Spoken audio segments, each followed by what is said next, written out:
today on Divorce Court. Joe is always fighting for his female friends to have them in his life when he should be fighting for us to be building a life. Sometimes I do believe that I may be a bit of an attention whore, / male slut, if you will. When Joe started reaching out to his exes, it broke my heart. I marked myself single on Facebook because I did miss relationships that had no strings attached. I would just love to have someone in my life that loves and cares about me the way that I love and care about Joe. I do not need any other woman in my life. Joe, I want you to let me know that I'm the only one that you want and that these other women mean nothing, and start working with me for us to have a future. Divorce Court is now in session. Good day, ladies and gentlemen. I'm here with Jennifer Hopkins and Joe Holman. The two of you have been together for 9 months. Both of you have been married twice before. You're thinking about getting married again, but since you didn't get it right the first 2 times, you thought you'd come and ask me this time. So we're here on a Before the Vows. You have given me your compatibility test. So Ms. Hopkins, I'm gonna start with you. Why don't you tell me a little bit about this relationship and why you're here to get my opinion? Yes, ma'am. I first met Joe as his bartender a couple years ago. He frequented the bar with his girlfriend at the time. A few months went by, I didn't see them. They come back. Suddenly she's coming to my bar to women going, "That's my ex-boyfriend. He wants to dance with you." So my coworkers and I got to thinking, what is wrong with them? Are they swingers or something? What? Yeah, right? You know? Anyway, I had no interest in him at all. He was always leaving with different women from the bar. I was just, ho, you know? Yeah, right, yeah. But on his birthday, I bought him a shot because I was his bartender. And he said, if it weren't for the fact you didn't have a boyfriend, I'd kiss you dead on the lips. And I ignorantly said I didn't have one. And he kissed you? No, ma'am, he didn't. No. He didn't? No. You wouldn't let me. I wouldn't let him. You came up weak, Mr. I didn't Holman. know- You had an opportunity, a good opening, and nothing. I didn't know where those lips had been.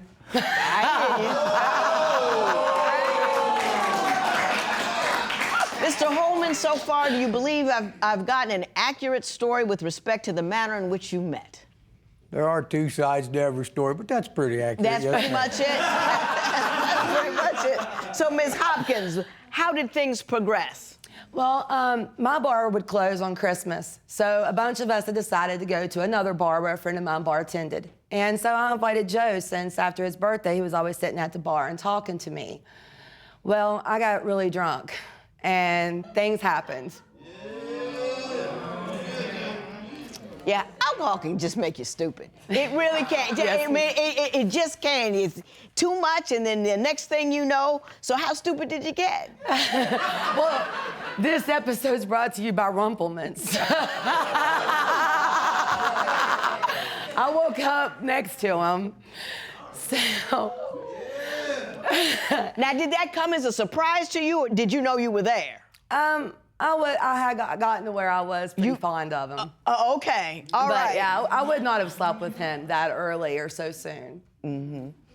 So far, we good? Yeah, but yes, you would.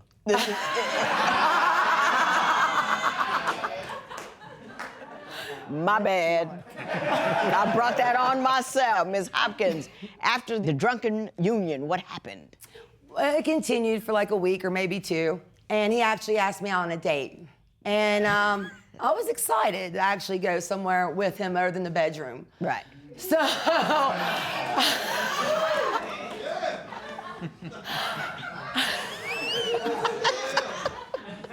Mr. Holman, I take it you're going to co-sign on this entire story all the way along. This is pretty much what occurred, correct?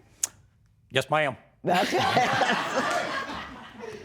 Go ahead, Ms. Hopkins. You're doing a good job. Well, thank you. But yeah, I told him, though, my work thought so poorly of him that I didn't want us to have the date there. I wanted us to go somewhere where it could just be us and be free to be us. So that afternoon... Well, you guys looked pretty free already, but go ahead.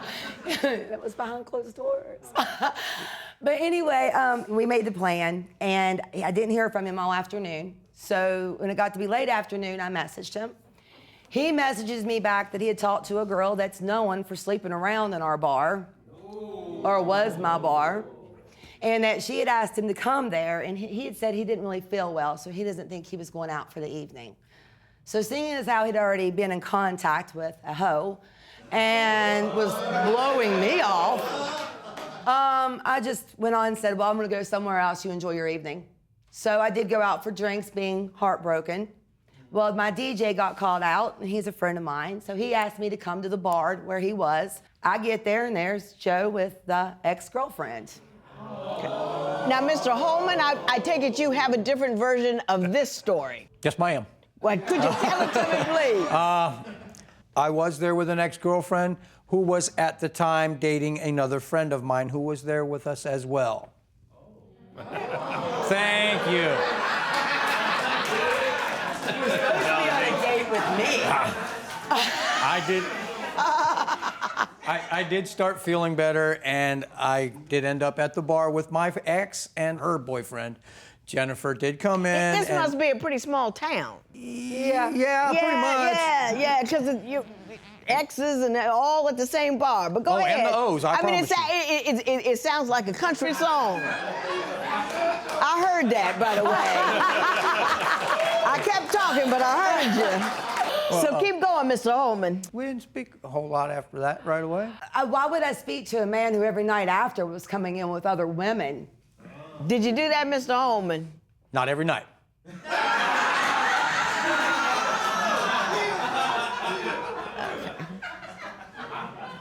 So far, I'm enjoying both of you. So that's always a good start. And I'm probably enjoying you for the reasons you enjoy each, well, not all of them. Let me take that one back. We haven't discussed that yet. I'm gonna have to move now. We've gotten the part where we've gotten together. Now I wanna know why you have concerns as to whether or not you two can make it the long haul.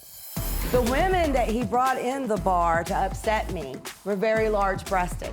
I found a naked picture of a woman on his phone, and he messaged her, I really miss you, and they exchanged phone numbers. Did that occur, Mr. Holman?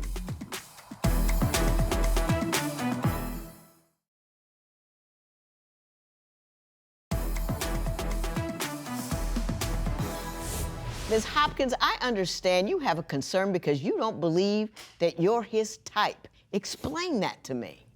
Well, even though we do have a very healthy sex life, the women that he brought in the bar to upset me were very large-breasted.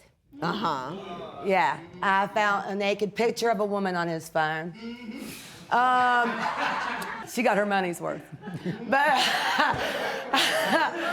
a girl posted on his Facebook pictures of them together. And She is large. Yep. There's a theme here, Mr. Holman. Do you care to address it? She believes you like women who are more well-endowed. Is that accurate? I would say yes, that is pretty accurate. Here we go, it's probably gonna hurt me. I love women. Right.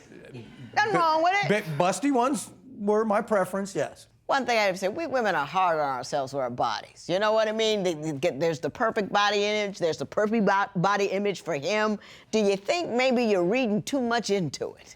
No, ma'am, not when I'm reading messages to one that was big-breasted that he had on his Facebook staring down at her that was published right just a few months ago while we were still seeing, well, deep into, to the point we were talking marriage.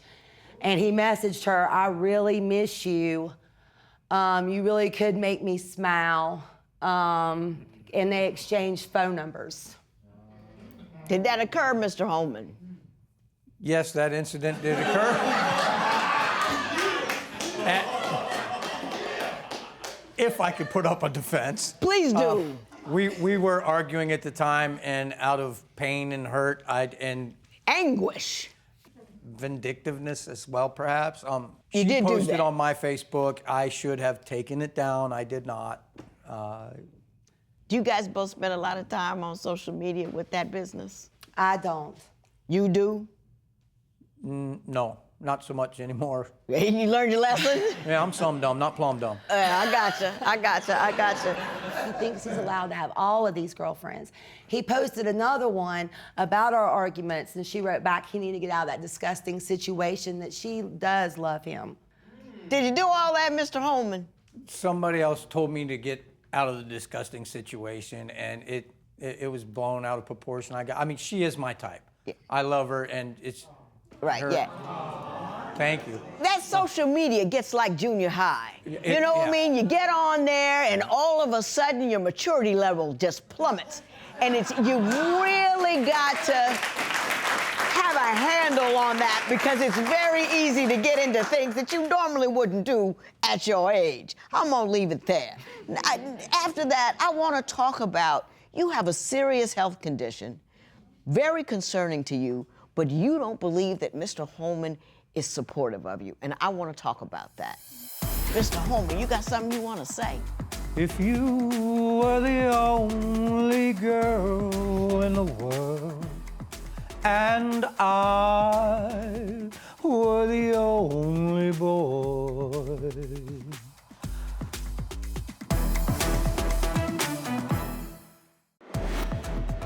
Would you feel insecure if you weren't your partner's physical type? Tell us what you think at facebook.com/divorce court. Divorce Court will be right back.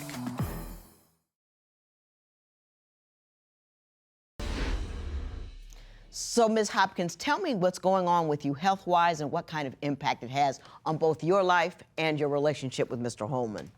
Okay, when he and I first met, it was based on bar life and partying, and my liver has, it's fatty and it's got some other issues, and if I continue drinking, it could be life-threatening. So he and I have basically gone from a party life to a Ozzie and Harriet lifestyle of, you know, dinner at home in the evenings and not going out. And I worry that he will tire of that. And he's not really ever aware of my doctor's appointments. And so when it comes to things that are concerned, that hurt me the most, it seems like it's when he's there the least. Okay. Mr. Holman, do you care to respond to that allegation? Are you emotionally there for her? Yes, ma'am. I try to be. But I'm, well. I try. Yeah, I try. Yes, ma'am. I try. What does trying look like in that department? It looks pretty grim. My short-term memory isn't real good, and I do forget things a lot. It's a chore for you to recall that she's sick? I'm not quite sure what you're saying. I understand she's sick. I do, and I love her to death, and I want her so much better so we can spend the rest of our lives together. I really do. But do you support her during the process when she's ill? Yes, ma'am. I don't go to her appointments sometimes, but that's due to work. It's not because I just want to go to the bar and drink. Ms. Hopkins, do you think he's in the game with you? He does try with me, yes. I mean, like when I'm hurting, he brings me breakfast in bed, or he'll make me dinner of the evenings. I mean, he does. Okay. He does. He's very good to me, or I wouldn't be standing here. Well, now that sounds. Why do you say he's insensitive in that department? He's insensitive about when it comes to the fact that if he's upset with me, then it doesn't matter what I'm going through that day. If I get upset, he gets upset too. You know, it's another, like Sunday, he got a message from another woman. Right shortly after, he got excited because he got a friend request from another woman. Yes, they were innocent, but because of all of the other women, I got excited. And he's right, I begin to pout like a child. I do, I don't know what to say. It's like, God, another one, you know? So I have a doctor's appointment. So instead of concern, I wake up to a message telling me why. You know. Why what? Why all of this always happens. Why we're always fighting is because of this, of that, what I've done here, what I've done there. Instead of, you know, oh, you got a doctor's appointment today. Please let me know. That should be more important than any petty bickering. Right. That is above and beyond. You know, no matter how we're doing on a personal level, I should be there for you when you're sick. Yes, Do you ma'am. see what she's saying? Yes, ma'am. Yeah. Does she have a point, or did she misconstrue what was happening? No, she's pretty much on point. Okay. Well, this is a before your vows, so what we're trying to do is discern whether or not you guys should jump the broom, as it were, make the big leap, you know, go over the cliff, as some may say. I'm going to talk to you about why you love each other and why you believe this is the person for you, and I'm also going to talk about your compatibility tests, and then we'll make some decisions. What would you do if your partner opposed you being on social media? Share your opinion on Twitter and Instagram @Divorce Court.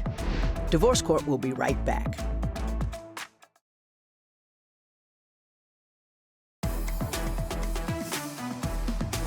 So, Ms. Hopkins, we've heard about your concerns, but I want to juxtapose them against the love and the care that you have for one another. So, Ms. Hopkins, I'm going to start with you. I'm going to give you 30 seconds. Give me the best profession of love that you could do. Now, profession of love has to be just that. I don't want any buts. I don't want any ifs. I don't want it to be, it could do better. I want it to be all positive. Yes. Sell me. Go. I see his effort. I see his effort from the beginning and the way he approached it whenever he did make those major mistakes. He got 2 jobs. He works his butt off, I mean, so that we can have something. And he's all I think about. And I've never felt this way toward another person. I'm very sensitive about if he's hurting, I know. I love him immensely. The way that he feels, whether it's sexual or just laying together, there's a chemistry that's undeniable. I can't live without. A. She gets an A. Well done. Well done.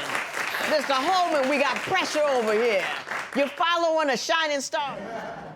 Profession of love, Mr. Holman. Go. My professional love to Jennifer? Yeah. I love her more than the air I breathe. She's my world. She really is. I have been an ass, I will say that, but I love her because of the way she loves me. She loves me more than any woman could ever love me. And I will love her till the end of time more than I have loved any woman on this planet or that will ever exist. I want her to be my wife. I want you to help her see that in me. I love you. I do.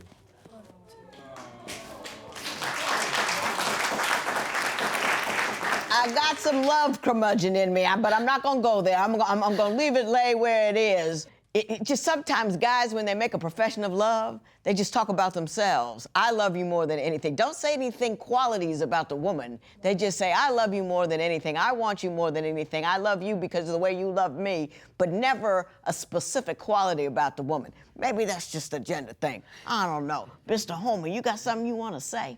Yeah, if you can convince her to marry me, you would make me the happiest man. You should be my wife. Yes.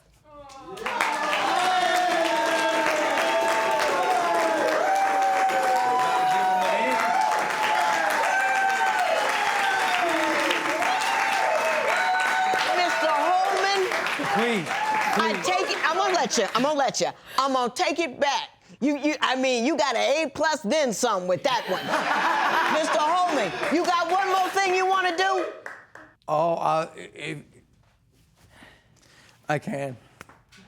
If you were the only girl in the world, and I were the only boy. There you go. Yeah, I'm sorry. Too much pressure. Listen.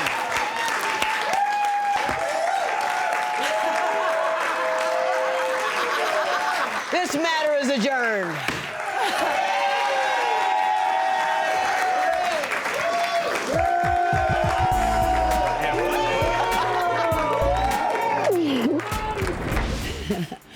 I knew you were the one for me because you're pretty much a male version of me, except for the hoe part.